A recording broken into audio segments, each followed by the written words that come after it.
प्रिय विद्यार्थियों, हर घर पाठशाला में आप सबका हार्दिक स्वागत है।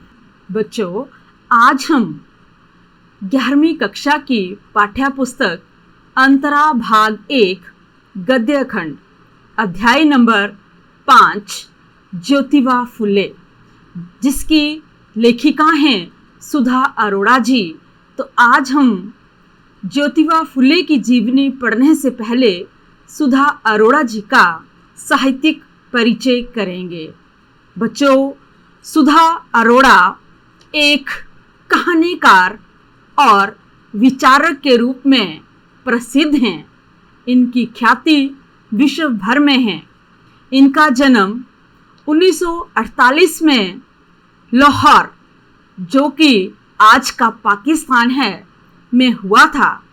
इनकी उच्च शिक्षा कलकत्ता में हुई और सन 1969 से 1971 तक अध्यापन कार्य किया। अध्यापन मतलब इन्होंने वहाँ पर पढ़ाया। कथा साहित्य में सुधा अरोड़ा एक चर्चित नाम है। इनके कई कहानी संग्रह प्रकाशित हैं। बच्चों, इन्होंने सारिका मासिक तथा जनसत्ता दैनिक में अपने कॉलम लिखे।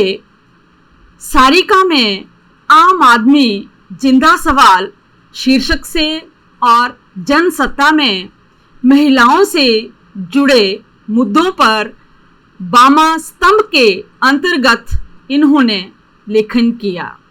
इनके जो कहानी संग्रह हैं, बगैर तराशे हुए, युद्ध विराम, महानगर की भौतिकी, काला शुक्रवार, कांसे का गिलास और औरत की कहानी।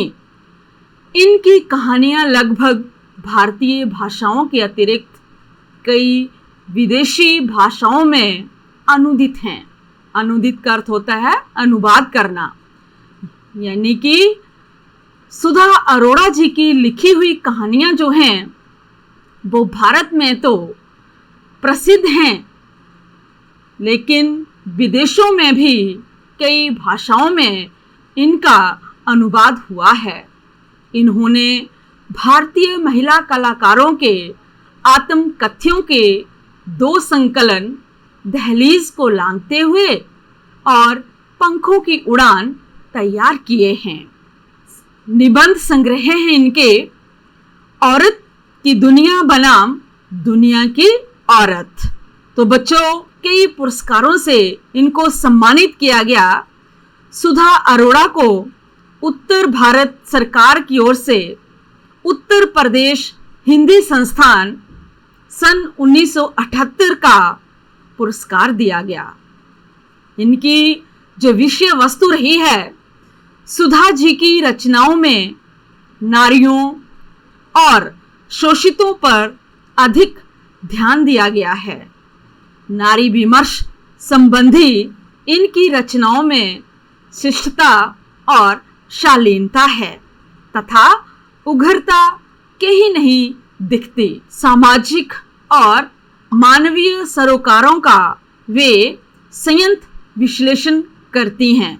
विश्लेषण करना बहुत ही सोच समझकर मुद्दों को उठाना।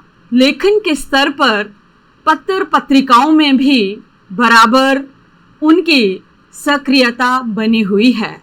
जैसा कि बच्चों हमने पढ़ा कि उनके द्वारा लिखी हुई पत्रिकाएं पाक्षिक सारिका में आम आदमी, जिंदा सवाल और राष्ट्रीय दैनिक जनसत्ता में महिलाओं से जुड़े मुद्दों पर उनका साप्ताहिक स्तंभ बामा बहुचर्चित रहा।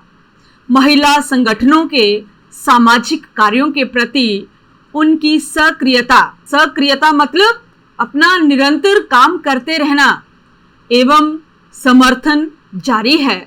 महिलाओं पर ही केंद्रित औरत की दुनिया बनाम दुनिया की औरत लेखों का संग्रह है।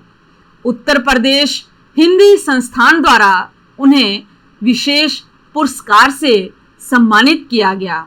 इनकी भाषा शैली सुधा अरोड़ा सरल, संयत और संप्रेषणीय भाषा में अपनी बात पाठक के समक्ष रखती हैं।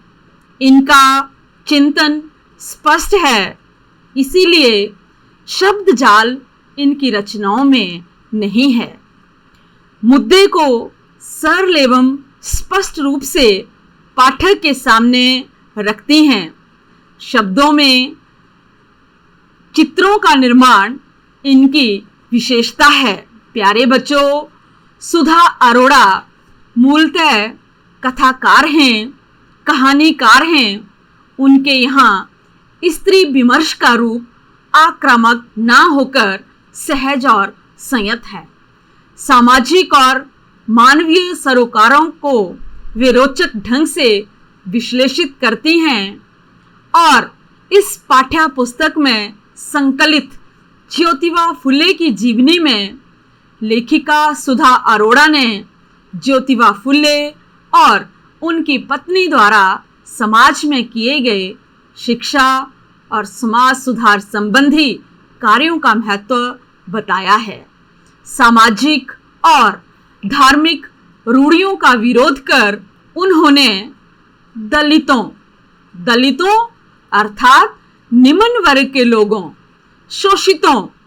शोषित वर्ग बच्चों निम्न वर्ग से भी हो सकता है और उच्च वर्ग से भी, तथा स्त्रियों की समानता के हक की लड़ाई लड़ी।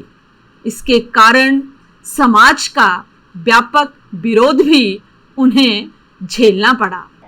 बच्चों, 7वें दशक की चर्चित कथाकार सुधा अरोड़ा जी ने 1967 में जब हिंदी साहित्य में एमए किया तो उन्हें 2 बार स्वर्ण पदक मिला। तो बच्चों, आज भी हिंदी साहित्य के प्रति सुधा अरोड़ा जी का प्रेम ऐसे ही झलकता है। आज भी वे सक्रिय हैं, वे लिखती रहती हैं, उनकी कलम रुकती नहीं है। उस दौर की परिस्थितियों को ध्यान में रखते हुए सुधा अरोड़ा जी का संघर्ष निर्णायक महत्व रखता है। धन्यवाद।